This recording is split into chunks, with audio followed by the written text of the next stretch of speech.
103টা murder কেসের আসামি Joseph আজিজের ভাই, সেও হুম সাথে ছিল। এবং ইসরায়েলের সাথে যে সেনাবাহিনীর যে ডিভাইস কিনা বা সেনাবাহিনীর যত অস্ত্র শস্ত্র, এটা কিন্তু জেনারেল আজিজের মাধ্যমেই এটা এর মধ্যে আওয়ামী লীগের সরাসরি প্রধানমন্ত্রী শেখ হাসিনার ইনভলভ, এবং উনি মাফিয়ার প্রধান, এটা আল জাজিরাও বলেছে। আজিজ এবং এই বেনজিরের বিচার বাংলার জমিনে ভেরি ডিফিকাল্ট, বিকজ এরা is a very powerful, because এরা মাসাদের এজেন্ট, এরা রর এজেন্ট। যদিও হাসিনা ওভারঅল তাদের লিডার। এটা স্বামী স্ত্রীর বাংলাদেশ, এটা নরেন্দ্র মোদীর বাংলাদেশ। হিন্দুত্ববাদের উত্থান আজকে বাংলাদেশে, মুসলমানের বিরুদ্ধে কনস্পিরেসি হচ্ছে।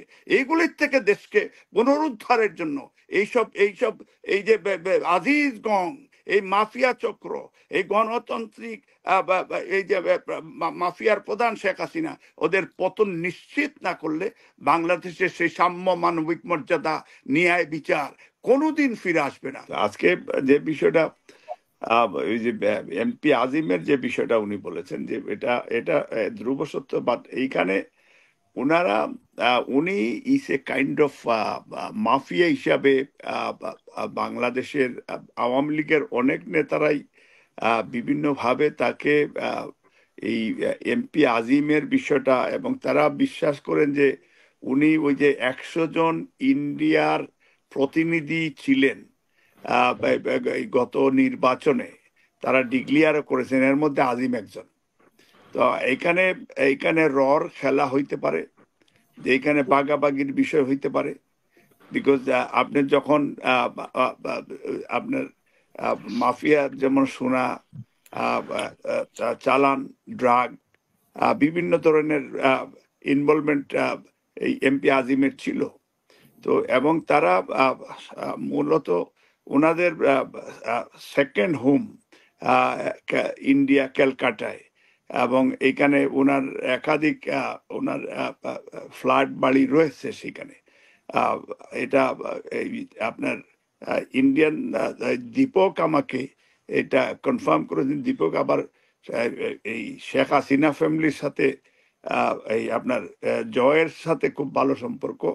তো তারা আমি মনে করি যে এখানে মূল দেনা লেনা নিয়ে, এবং বড় একটা যেখানে আমি মনে করি যে রর সাথে যে তাদের যে কন্ট্যাক্ট এবং চুক্তি রয়েছে, সেইটা বা উনি ভায়োলেশন করেছেন, যে কারণে তারা মানে ঠিক এইখানে স্বার্থের বিষয় ছিল।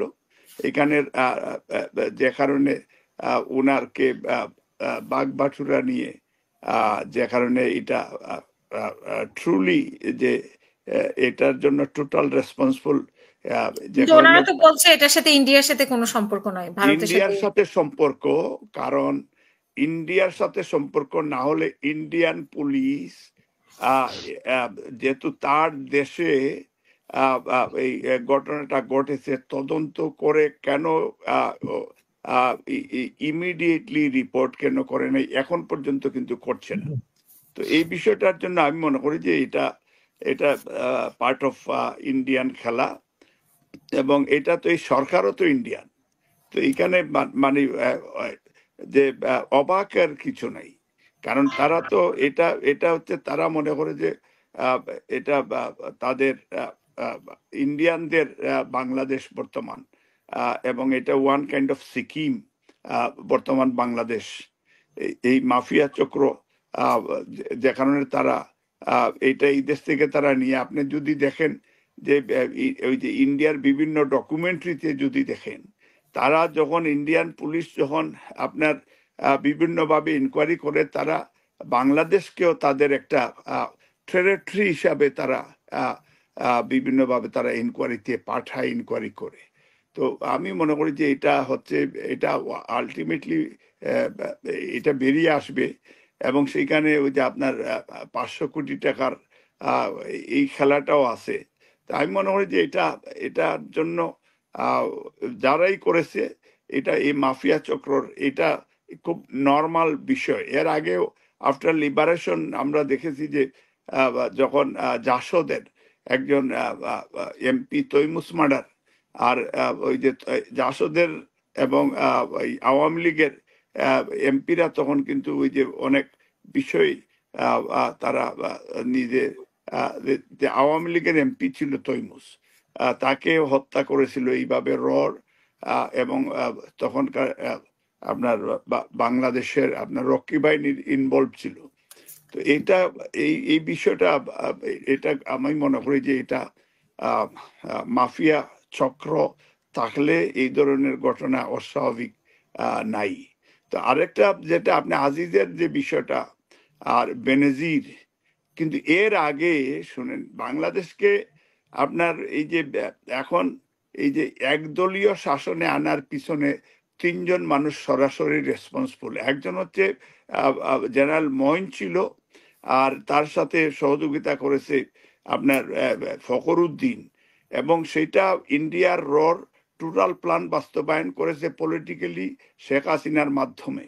এবং তারা বাংলাদেশে যে 1/11 তারা নিয়ে আসছে, লগ্গি বইটা দিয়ে ডান্স করেছে দেশে, আপনার দেশের মানুষের আপনার সেই যে গণতান্ত্রিক বাংলাদেশ, সেটাকে ভারতের সাথে সরাসরি ইনভলভ করে। এবং শেখ হাসিনা ব্যবহার করেছে মঈন ফখরকে। আপনি জানেন যে 2 নেত্রীকেই অ্যারেস্ট করেছিল প্রথম করাপশনের জন্য, কিন্তু শেখ হাসিনাকে মঈনুদ্দিন ফখরুদ্দিন আর এই জেনারেল মাসুদরা তাকে অ্যারেস্ট করেছিল। এবং সেই দিন আমি জেনারেল ব্রিগেডিয়ার বাড়ি, তৎকালীন ডিজিএফআই এর প্রধান ব্রিগেডিয়ার বাড়ি একটা বক্তব্য দিয়েছে যে 2 নেত্রীর কাছে তারা গিয়েছিল, যে শেখ হাসিনা বলেছে যে আমি তোমরা যদি আমাকে ক্ষমতায় আনো তাইলে আমি বৈধতা দিব। আর বেগম খালেদা জিয়ার কাছে গিয়েছিলেন, উনি বলেছিল যে আমি বিচার করব। তো সেই ষড়যন্ত্রটা, এবং উনি বেগম খালেদা জিয়া তখন ওনার যে অ্যাটিটিউড ছিল যে অ্যান্টি ইন্ডিয়ান, এবং সেই অ্যান্টি ইন্ডিয়ান ফিলিংস এর কারণেই কিন্তু ইন্ডিয়ানরাও বেগম খালেদা জিয়াকে পছন্দ করে না। ওনার কিছু কিছু বক্তব্য ছিল যে দেশ বাঁচাও, মানুষ বাঁচাও, এবং আওয়ামী লীগ পাওয়ারে আসলে লেন্দুক দর্জির বাংলাদেশ হবে, আওয়ামী লীগ পাওয়ারে আসলে উলুদনি হবে। এবং এটা যেটা বলেছিলেন, এটা আজকে সত্যিকার অর্থে এটা অক্ষরে করে পালিত হচ্ছে আজকে বাংলাদেশ একটা নট লেস দেন সিকিম। তো এটার জন্য এই যে মাফিয়া চক্র, এটা ইন্টারন্যাশনাল দুইটা বিজনেস এইখানে। একটা হচ্ছে আপনার ক্ষমতায় থাকার জন্য একটা বিজনেস, আরেকটা বিজনেস হচ্ছে যে আপনার ওয়ার্ল্ড ওয়াইড আপনার একটা বিজনেস ট্রুলি আপনার ড্রাগ ডিলিং বলেন, আপনার অস্ত্র ডিলিং বলেন, এবং আর্মস ডিলার কিন্তু আজিজ এবং আপনার বেনজির, এরা সরাসরি আপনার মাসাদ আপনার ইসরায়েলিদের মাধ্যমে এবং ভারতের মাধ্যমে তারা কিন্তু ওয়ার্ল্ড ওয়াইড তারা আর্মস ডিল করছে।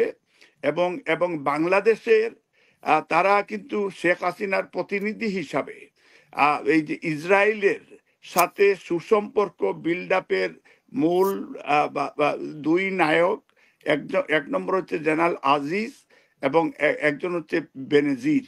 তাদের প্রতিনিধি শেখ হাসিনার প্রতিনিধি হিসাবে শেখ হাসিনার প্রতিনিধি হিসাবে তারা ইসরায়েলের সাথে ডিল করেছে। উদাহরণস্বরূপ যদি বলি, আপনি সেই ইয়েতে আপনার হাঙ্গেরিয়াতে এই যে 103টা মার্ডার কেসের আসামি জুসেফ আজিজের ভাই, সেও সাথে ছিল। এবং ইসরায়েলের সাথে যে সেনাবাহিনীর যে ডিভাইস কিনা বা সেনাবাহিনীর যত অস্ত্র শস্ত্র, এটা কিন্তু জেনারেল আজিজের মাধ্যমেই এটা এর মধ্যে আওয়ামী লীগের সরাসরি প্রধানমন্ত্রী শেখ হাসিনার ইনভলভ, এবং উনি মাফিয়ার প্রধান, এটা আল জাজিরাও বলেছে। এবং এবং সেই আর্মস ডিলার আপনার এই বাংলাদেশের প্রথম আর্মস ডিলার হচ্ছে জেনারেল আজিজ।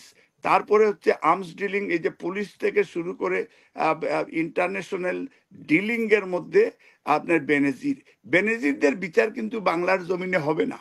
এই ক্যাপাসিটি শেখ হাসিনারও নাই, এবং এই ক্যাপাসিটি আজিজ এবং এই বেনজিরের বিচার বাংলার জমিনে ভেরি ডিফিকাল্ট, বিকজ এরা is a very powerful, because এরা মাসাদের এজেন্ট, এরা এজেন্ট। যদিও হাসিনা ওভারঅল তাদের লিডার, এবং শেখ হাসিনা উনি উনি সত্যিকার অর্থে উনি শুধু অ্যাবসোলিউট পাওয়ার চায়। উনার উনার ছেলের সেফটি সিকিউরিটি চায়, উনার মেয়ের সেফটি সিকিউরিটি চায়, উনার বোনের সেফটি সিকিউরিটি চায়। উনারা লাস্ট 7 ইয়ার্সে প্রায় $62 বিলিয়ন তারা দেশের বাইরে তারা পাচার করেছেন। তাদের একাধিক অ্যাকাউন্ট, এটা এটা ইকোনমিক্স পত্রিকাও বলেছে, সুইচ ব্যাংকে হাসিনা রেহানা তার ছেলে ববি এবং ওদের এটা জি, এটা শেষ করে। স্পষ্ট। এবং এবং রিসেন্ট 380টা বাড়ি বাংলাদেশের ল্যান্ড মিনিস্টারের, ডেইলি স্টার লন্ডনে এটা হেডলাইন নিউজ করেছে। এই যে করাপশন, বাংলাদেশ আজকে অর্থনৈতিকভাবে দেউলিয়া হয়েছে বিকজ মাফিয়া চক্রেও এটা এই বাংলাদেশে গণতন্ত্র পুনরুদ্ধার, এটা ইজ ভেরি ডিফিকাল্ট।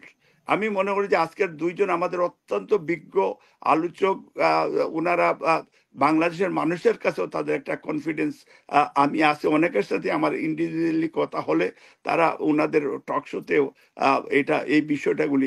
তো আমি মনে করি যে এই এই এই তিনজন মাফিয়া, এর মধ্যে মইন, সেও ইন্ডিয়ার কাছে একটা হ্যান্ডসাম অ্যামাউন্ট নিয়ে এখন পর্যন্ত এর বিরুদ্ধে দেখবেন আওয়ামী লীগ নেত্রী প্রথমে জেলে গেল, কিন্তু মাসুদ বাংলাদেশের জমিনে এমপি, সেই মাসুদ এখনো এমপি হয়ে এবং আছে। জি, এমপি হয়ে আছে, শেষ দাপটে হবে। সহিত রয়েছে। এবং এটা একে এবং এবং জেনারেল মইনের সাথে এই যে আমাদের বাংলাদেশের এই যে অ্যাম্বাসেডর, ওনারা বিভিন্নভাবে যোগাযোগ করে থাকেন, এবং দুই একটা সেমিনারেও তাকে বাংলাদেশের বিষয়ে তারা এখানে একটা সেমিনারে ওয়াশিংটনে সরাসরি জেনারেল মেইনকে আনেছেন, এইটার পাশে বাংলাদেশের অ্যাম্বাসেডর বসা ছিল। তারা কিন্তু একটা বক্তব্য আজ পর্যন্ত দেন নাই, তাদের আন্দোলনের ফসল। এবং তারা আজকে এই বাংলাদেশকে শেষ বাংলাদেশে করবেন আপনার মালিক ভাই, শুনবো আপনার আপনার কাছে পরে আবার। এটা স্বামী স্ত্রীর বাংলাদেশ, এটা নরেন্দ্র মোদীর বাংলাদেশ, হিন্দুত্ববাদের উত্থান আজকে বাংলাদেশে, মুসলমানের বিরুদ্ধে কনস্পিরেসি হচ্ছে। এইগুলির থেকে দেশকে পুনরুদ্ধারের জন্য এইসব এইসব এই যে আজিজ গং, এই মাফিয়া চক্র, এই গণতান্ত্রিক এই যে মাফিয়ার প্রধান শেখ হাসিনা, ওদের পতন নিশ্চিত না করলে বাংলাদেশের সেই সাম্য, মানবিক মর্যাদা, ন্যায়, বিচার কোনোদিন ফিরে আসবে না। ধন্যবাদ।